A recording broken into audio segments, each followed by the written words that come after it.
Hace solo una semana nos estábamos tomando las uvas y lo hacíamos guiados por un sonido ancestral, sencillo pero lleno de secretos y que a duras penas conservamos, el sonido de una campana. Hay poquísimas empresas en España que las fabriquen, son oficios antiguos, de sucesión familiar, y tenemos a los herederos de una de esas sagas en Castilla y León, en Saldaña. Sus orígenes se remontan varios siglos atrás, al XVII.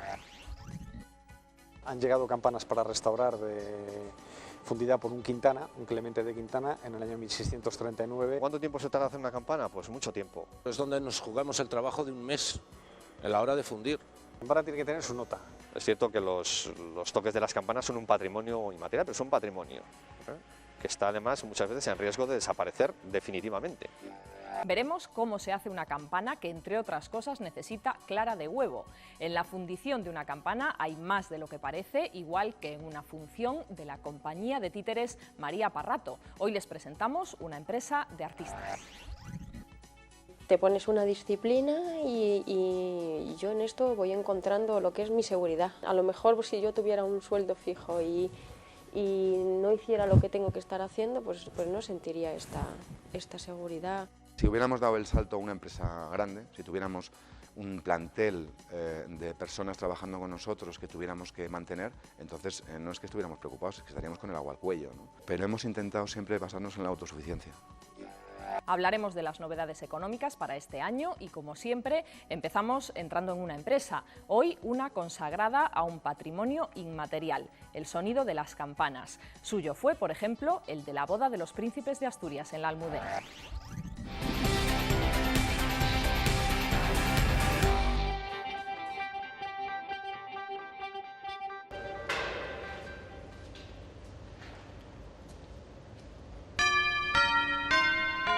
La designación popular ha sido siempre campaneros. Sucede una cosa, que el campanero, más que el que hace campanas, es el que las toca. Nos gusta que nos llamen fundidores de campanas.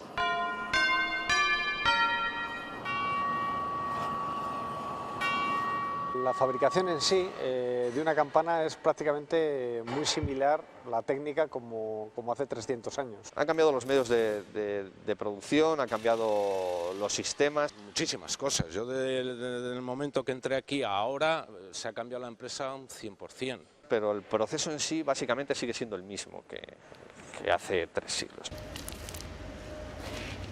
La campana se funde a partir de un molde que es fungible, digamos, se va a perder cada vez que hacemos una campana, es decir, que cada campana tiene su molde y ese molde en el proceso va a quedar destruido. Y básicamente el proceso consiste en fabricar una parte interior de ese molde, que es lo que se conoce en fundición como macho, de la pieza fundida, que es la parte interior. Luego fabricar una falsa campana, que es una campana idéntica a la campana verdadera, pero hecha en barro. La tercera fase sería fabricar lo que es la capa, que es la parte exterior del molde. Una vez hecho el macho, afinada la camisa, se ponen todas las inscripciones en cera. Es una técnica que se denomina la fabricación a la cera perdida. Sean las inscripciones, sea la advocación de la campana, sea la decoración, todo eso se hace en el molde. Te piden escudos, te piden, yo qué sé, santos o cruces determinadas que no las tienes, pero bueno, al final todo se soluciona. Se decora con modelos en cera y siempre con inscripciones o advocaciones que nos pide, nos solicita el cliente. El cliente es el que más conoce si cierta campana tiene que ir dedicada a un santo en concreto, a una virgen o a algún hecho en concreto. Inscripciones, igual a veces es tanta cantidad de inscripciones que dices, bueno, ¿y dónde ponemos esto? Lo hacemos en cera, se le da una papilla, que es un barro con claras de huevo, se le va dando una mano, otra mano hasta cubrirlo, se le pone calor y va, digamos, a la cera perdida. Desaparece y quedan los dibujos y las letras negativo, digamos. Esto luego se coloca, a la hora de fundir, se le coloca encima del macho y es como va a quedar la campana. ¿Tiene alguna rebarrulla? Esas 3 partes del molde son las que nosotros vamos a emplear para hacer la campana. La falsa campana, que es la parte intermedia, es la que se va a perder nada más preparar la campana para la colada, y el espacio intermedio es el que nosotros vamos a rellenar con el molde fundido. Para que la campana tenga un sonido agradable, aparte de del perfil que tenga la campana y de la afinación, es muy importante el material, la materia prima de la que está hecha. El bronce campana es una aleación de cobre y estaño, un 80% de cobre y un 20% de estaño. Un fallo o un defecto en una de las partes del proceso va a tener una consecuencia al final. Un fallo que haya, una pequeña grieta o tal, luego sale en la campana.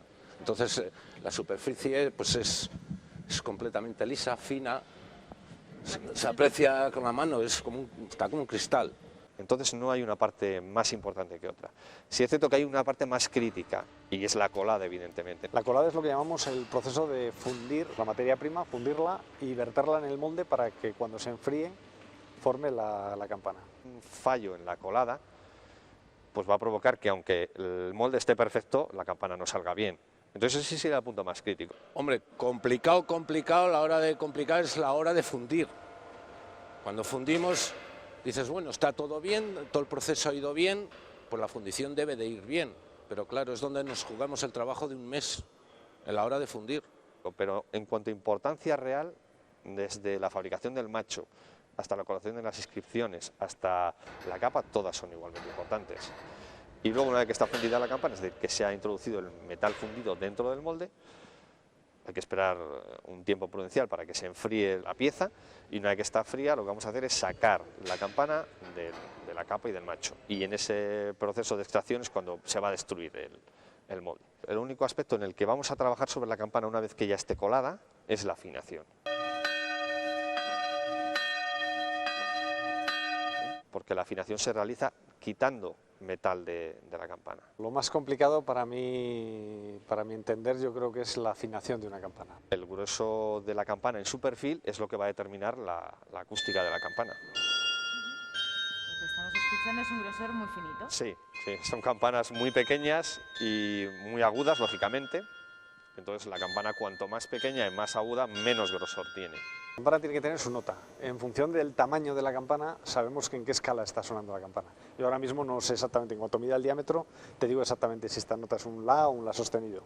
Para afinarla hay que colocarla en esta máquina herramienta, que es un torno vertical, como vemos, de forma invertida, para poder devastar la material de su parte interna, para que estéticamente por fuera quede la campana como tiene que quedar.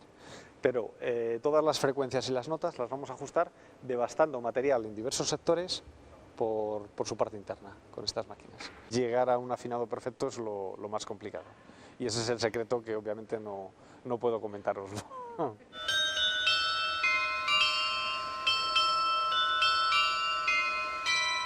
¿Cuánto tiempo se tarda en hacer una campana? Pues mucho tiempo, realmente. Y una vez terminada sí que se puede pulir, porque obviamente la campana la veis que está bastante fea, si se pule para poder entregar al cliente. Tardamos unos 20 días en fabricar, 20-25 días, dependiendo un poco de cuestiones productivas, en fin. Hemos aplicado ya todas las técnicas modernas, el diseño de ordenador, cálculo de fuerzas de las campanas en movimiento, para que al cliente le llegue una instalación en las mejores calidades. Cuando empezamos al principio era un poco más rudimentario. Por ejemplo, los moldes empleábamos leña y ahora es en gas. Girábamos a la hora de hacer un molde, giraba el operario, giraba alrededor del molde. Ahora es el molde el que gira. Para empezar, los hornos eran totalmente distintos, porque eran hornos de reverbero, lo que se conocía como hornos de reverbero. Antes había que fabricar un horno para fundir las campanas. Y el montar las torres, pues normalmente antes todo se hacía casi a tráctil, con un polipasto. Con un polipasto iban subiendo las campanas. Ahora, bueno, pues nos hemos modernizado y, oye, pues la grúa nos quita un buen trabajo. Pero lo demás no te creas, mucho no se cambia. Lógicamente los medios productivos ahora no son los mismos que hace 3 siglos. Pero yo creo que fundamentalmente la diferencia es que no es un oficio trashumante y en tiempos pues lo fue.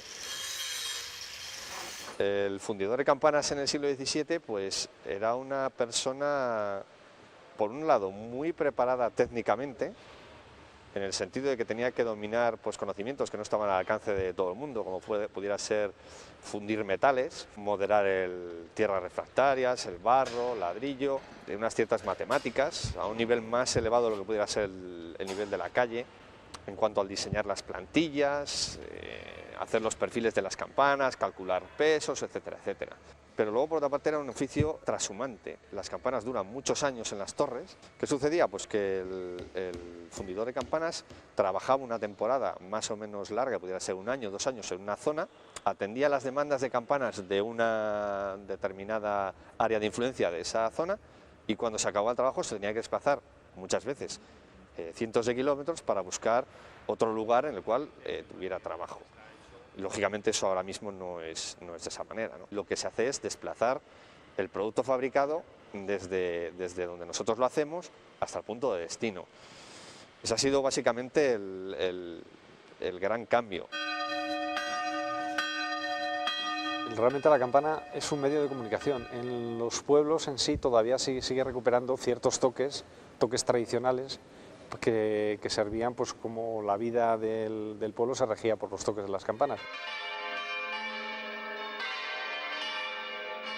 Existe un punto de inflexión en ese aspecto. Las campanas durante siglos han representado para una comunidad, pues sí es cierto que un medio de comunicación, servían pues para transmitir mensajes de todo tipo. Cuando había una tormenta se tocaban las campanas, cuando había una defunción de un hombre, diferente el toque cuando era una defunción de una mujer. Acontecimientos sociales, como pudiera ser la muerte de un rey, o incluso estallido de una guerra, o al revés, la firma de un armisticio de paz. Se tocaba a fuego, a rebato, a concejo para reunir el pueblo y tomar decisiones, siempre se regían por los toques de las campanas. Noticias las conocía el pueblo porque las campanas se las contaban, ¿no? Ahora, en pequeñas poblaciones se trata de recuperar en la medida de lo posible los toques, y en las ciudades es harto difícil recuperar los toques porque la gente lo que hace es protestar enseguida en cuanto oyen una campana. Lo que más me llama la atención es que ahora mismo sí es cierto que se está produciendo, sobre todo en las ciudades, como una especie de corriente de me molestan las campanas y voy a ver cómo puedo evitar que suenen. Yo no creo que las campanas se puedan equiparar al ruido del tráfico, al ruido de los aviones en un aeropuerto, al ruido de una discoteca, al ruido de una máquina picadora levantando una calle. Eso es una representación, es un patrimonio cultural. Es cierto que es inmaterial, es cierto que los toques de las campanas son un patrimonio inmaterial, pero es un patrimonio, que está además muchas veces en riesgo de desaparecer definitivamente. Sería difícilmente comprensible que uno pudiera estar en contra. En el caso de Urueña, por ejemplo, que le molestan las murallas de Urueña y que pretende que el ayuntamiento las derribe pues porque le quitan el sol o porque, en fin, le molestan.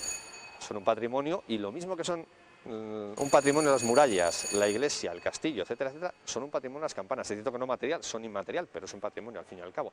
Y el sonido de las campanas y los toques de las campanas son un patrimonio. Estas campanas son campanas romanas, entonces de por sí el yugo, la altura también tiene que corresponder un poco con la altura de la misma campana. Nosotros trabajamos en gran medida para restauración de edificios históricos. Cuando se realiza una restauración de una catedral, o bien a modo completo o bien únicamente de la torre, siempre se engloba una partida para restaurar o rehabilitar las campanas, que pueden ser campanas instaladas hace 4 o 5 siglos. Se va a prescindir antes de restaurar una iglesia, o de restaurar unas campanas, o de restaurar un elemento de patrimonio, se va a prescindir antes de esa restauración cualquier otra inversión que se puede entender que es más importante. El problema es que tenemos un patrimonio en Castilla y León excesivamente grande y tenemos un nivel de fondos dedicados a cuidar ese patrimonio un poco reducido.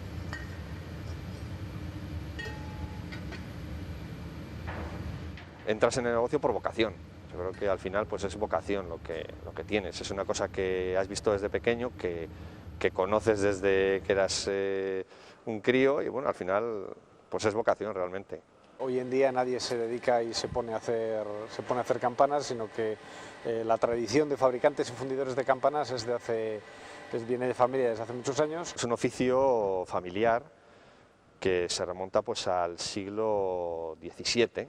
Son las primeras referencias que tenemos de campanas fundidas por antecesores nuestros. De la zona de Navarra han llegado campanas para restaurar fundida por un Quintana, un Clemente de Quintana, en el año 1639, y lo que hicimos fue realizar una réplica para conservarla nosotros. Las típicas vacaciones, pues bueno, yo las pasaba aquí y demás. He trabajado con el padre, Manuel Quintana, Y ahora, bueno, pues los hijos que están, les he visto de pequeños, pero ahora ya están funcionando con nosotros. Cuando era pequeño, que sí es verdad que siempre pues los pequeños somos un poco trastos y siempre íbamos a jugar por el taller, y me impresionaba mucho cuando llegaba el momento de una fundición, que se realizaba pues cada 15 días, 3 semanas, un mes, más o menos se realizaba una fundición. Realmente en España hay 2 o 3 empresas que se dediquen a hacer campanas. La gente siempre dice, bueno, 2 empresas, entonces será pues fenomenal. A ver, esto no es hacer pan. Hay 3 empresas, pero el mercado, lógicamente, es un mercado que no permite que haya más. Incluso te podría decir que 3 empresas son demasiadas ahora mismo. El día a día es muy variado. Personalmente, a mí sí me gustan las campanas y tengo un poco de efecto profesional, porque en cada viaje que hago, aunque sea a título personal, sí me gusta subir a los campanarios y ver otras campanas por el mundo. Es que hemos hecho muchísimas. Del conjunto del negocio, de la actividad económica, lo que más me atrae es hacer campanas realmente. Aunque nosotros nos dedicamos a todo lo que tenga que ver con las campanas, a mí lo que más me gusta es realmente fundir una campana. En cada campana es una experiencia. Por toda España. Por toda España. Bueno, te podría decir que por todo el mundo, pero también es cierto que no es por todo el mundo, pero bueno, sí que por toda España desde luego, y nosotros podemos encontrar campanas nuestras pues en Chile, en Panamá, en Puerto Rico, en Estados Unidos. Campanas muchísimas, pero las más así pues fueron las de la boda del príncipe, Leticia, las hicimos aquí.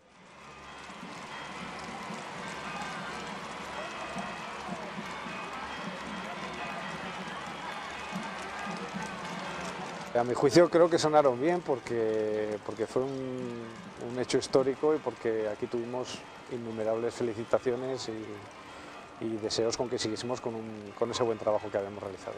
Hombre, se te pone un poco la cara se te cae la baba, porque dices, bueno, pues lo hemos hecho entre todos, la empresa que somos pocos, vamos, y entre todos, dices, bueno, ahí está el trabajo, ¿no? Entonces se siente uno un poco orgulloso del trabajo que hemos hecho.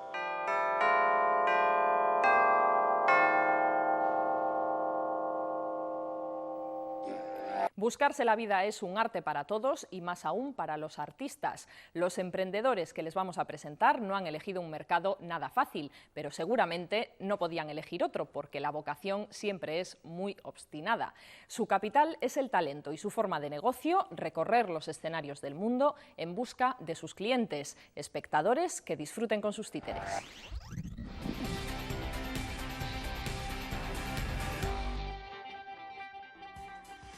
Me llamo María José Frías, tengo 40 años. Lo que me gusta es contar historias que me emocionan. Entonces, pues me gusta mucho el mundo de la plástica, me formé en ello. Decidimos montar la empresa porque nos damos cuenta de que esto es nuestra forma de vida y que podemos vivir de ello. Tienes que ser tú el que haces los papeles, las facturas, las declaraciones. Ahí la verdad es que para lo que es un artista que estamos en un ámbito, en un universo totalmente diferente, pues esto es arduo, es difícil. Esto es artesanía, pero artesanía no es como hacer botijos, ¿no? Que dices, ya mi abuelo los hacía, sé que la técnica es así. Nosotros tenemos un trabajo de laboratorio y de investigación que también es bastante difícil. Siempre que puedes compartir lo que tienes con más gente es bonito, ¿no? Y ese momento se está dando ahora mismo. La idea sería pues que la gente que está entrando ahora mismo en la compañía pues compartiera la filosofía y pudiese llevar un poco con el sello de lo que es la casa los espectáculos nuevos. Han sido meses de duros ensayos, de largas horas repitiendo sobre el escenario una y otra vez las mismas escenas, corrigiendo errores, interiorizando todos los matices, mejorando cada detalle.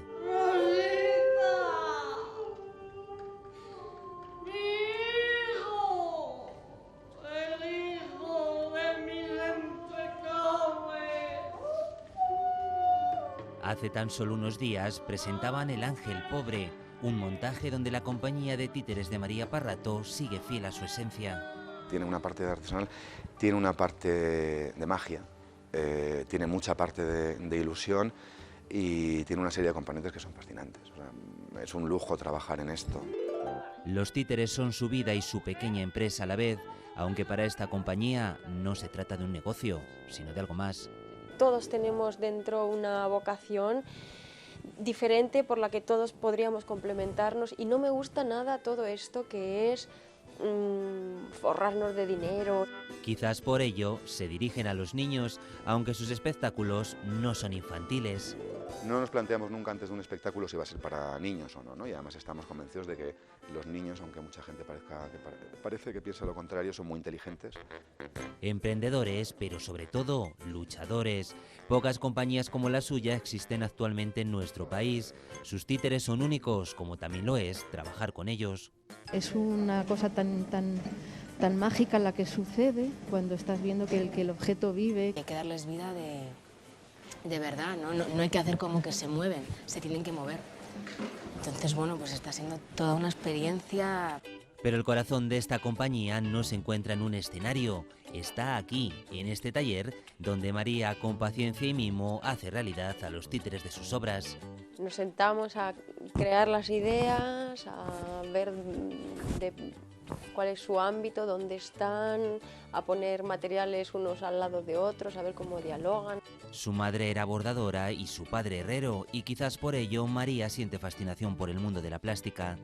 Una pasión reflejada en cada una de sus creaciones. Es el toque diferenciador de una compañía que acumula prestigiosos galardones, entre ellos varios FETEN y un premio Max. Tener un premio significa que se te ha comparado con otros artistas y esto a mí no me gusta realmente, que los trabajos se comparen y digan, este es mejor. No le gustan, pero también sabe que esos premios abren puertas. En el último año han actuado en Taiwán, Hong Kong o Portugal. Aquí, sin embargo, es más difícil, sobre todo ahora con la crisis y los recortes en gasto cultural. Habrá años mejores, habrá años peores, pero más o menos podemos medio mantenernos. El año parece ser que se presenta duro. Ella habrá pues que tirar de lo que es la creatividad. Y voy teniendo la suerte de que lo que hago pues haya mucha gente que le emociona y me dan para vivir. Suerte quizás, pero sobre todo talento. El de la compañía María Parrato para crear títeres y, por supuesto, para darlos vida.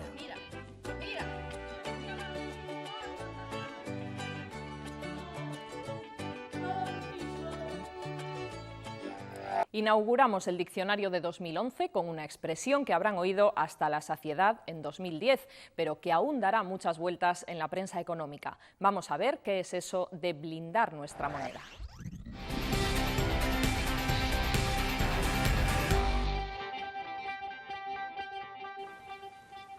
Hoy vamos a hablar sobre la expresión blindaje del euro, que se está oyendo últimamente muchísimo en los medios de comunicación.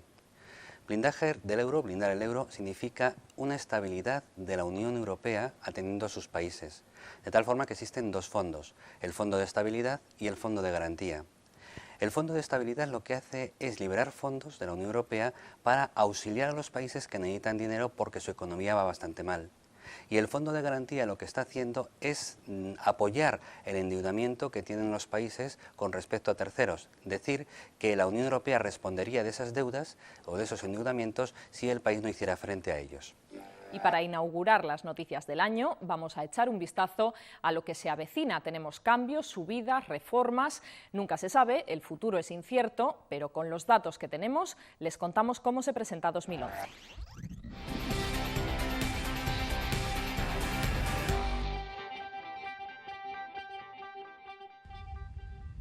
Un 9,8% más cara resulta la luz desde el 1 de enero para unos 17 millones de hogares y miles de pequeñas empresas. Pueden evitar la subida de las familias con todos sus componentes en paro, las numerosas o aquellas que perciban pensiones mínimas.